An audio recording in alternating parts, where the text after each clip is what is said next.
Welcome to the Now. I'm Ashley. I'm Mica. Is PlayStation looking at censorship over one of its exclusives? Okay, it's not October, but it was spooky enough for the spooky voice. But back in October, Sony got some backlash following a couple of heavy-hitting trailers with both The Last of Us 2, which... Fair. And Detroit Become Human's previews getting criticized for maybe going a little bit above and beyond in the mature themes department.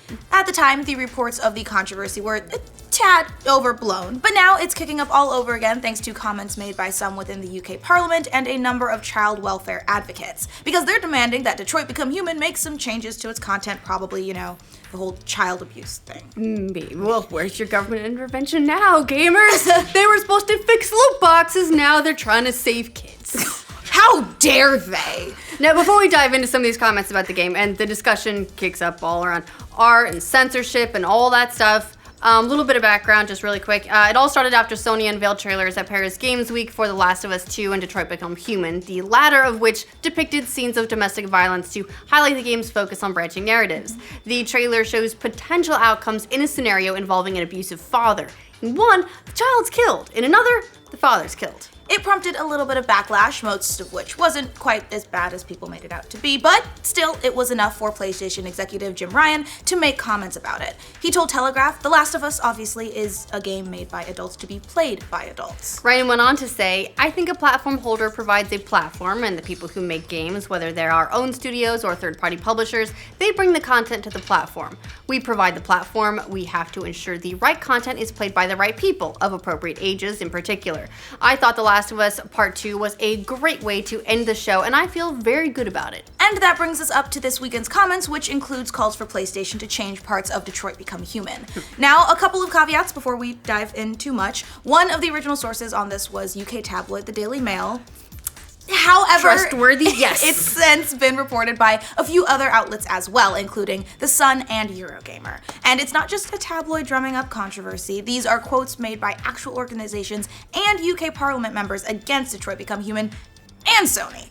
Man, you just don't want to be in tabloids in general. No. So what happened here? Well, it sounds like the news of these scenes finally made it to some people who make child advocacy their business, a noble cause, obviously, and now they're speaking out about the game and calling its depictions of domestic violence dangerous. And some of these are coming from some fairly notable voices in that area. Member of Parliament Damian Collins, who is also the chairman of the Culture, Media and Sports Select Committee, told the Mail it's completely wrong for domestic violence to be a part of a video game, regardless of what the motivation is. Domestic violence is not a game, and that simply trivializes it. Collins also added that it was problematic that the game also encourages to fight violence with violence in these scenarios, because in real-life circumstances, it could lead to a kind of disastrous escalation. And he wasn't the only one making his voice heard on the matter either. More quotes came from Peter Saunders, founder of the National Association of People Abused in Childhood, who went even further with his comments. He said, abusers will get off on this stuff, and the other thing we know beyond question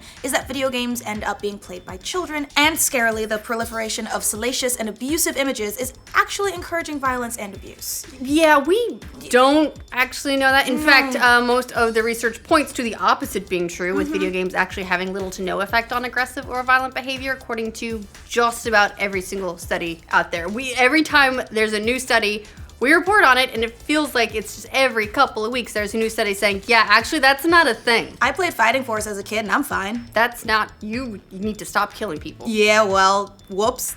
So that's two noteworthy voices calling out Detroit Become Human, and there was still one more, probably the most serious call out of the bunch. That one came from Esther Ranson, the founder of a phone counsel service known as Childline, and she's saying Sony needs to remove the content altogether. Ranson said, we never want anyone to believe that beating a child to death with a belt is the stuff of entertainment. It should never be trivialized or turned into a game. Well, I mean, I don't think it's like a mini game. Yeah, like press X to beat the kid. Yeah, I don't think this is like one of those like quick time events. I don't think. However, she went on to say, I call upon Sony Interactive Entertainment to think again and withdraw this game, or at least remove the scene where a virtual child is put in life-threatening danger. If you don't, real children may suffer. So naturally, all that stuff bringing us to a conversation about censorship and video games, just like it did the first time around, when well, this comes up fairly often. It came up a lot with the game Hatred as well. While we're used to seeing these types of encounters and situations in film without much of a second thought, there's typically a lot of media concern whenever video games deal with mature themes. And that's mostly because video games are still seen by society at large as being for children, even though there are, rating boards that give classifications to games which shouldn't be played by children in the first place. And yet, there's a bunch of moms still coming in buying that GTA for the kids. Yep. There's also the matter that video games give you a much more active role in the content as opposed to watching the film, which is much more passive in nature. Yeah, we make jokes about QuickTime events, but the interactive nature does call on you to be sometimes an active participant. In fact, going back to GTA, there was a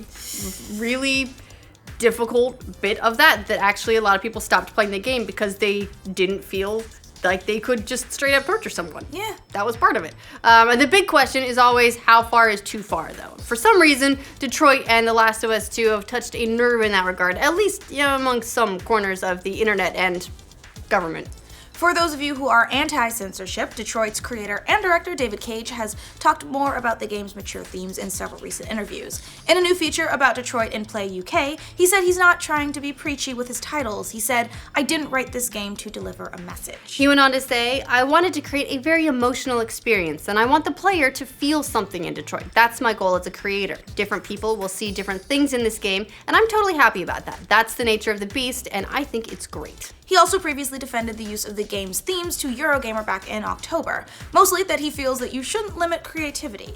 He told Eurogamer, "There are things I'd never do. I'd never do a racist game or a misogynist game. These are the limits. When you feel okay with the content and the meaning, when you know you have nothing to be ashamed of because it's fair and it tells the right story and because it's moving, there are no limits." Yeah, it's a difficult thing to say these things are okay to depict in a game and these things aren't. Right. You can't be a misogynist, but kids getting beat to death?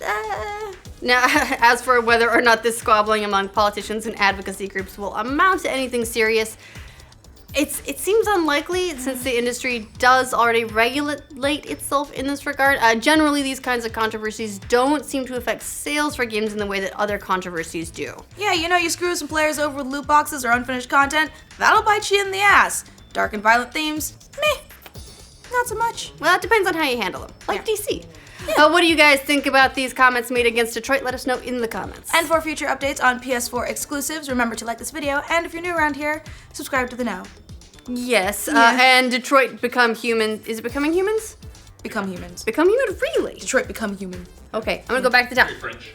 The French. Is that French? Detroit become human. It's French. I was about to do a really bad, An not awkward even French transition. accent. I've been reading that game's name wrong this entire time. Let me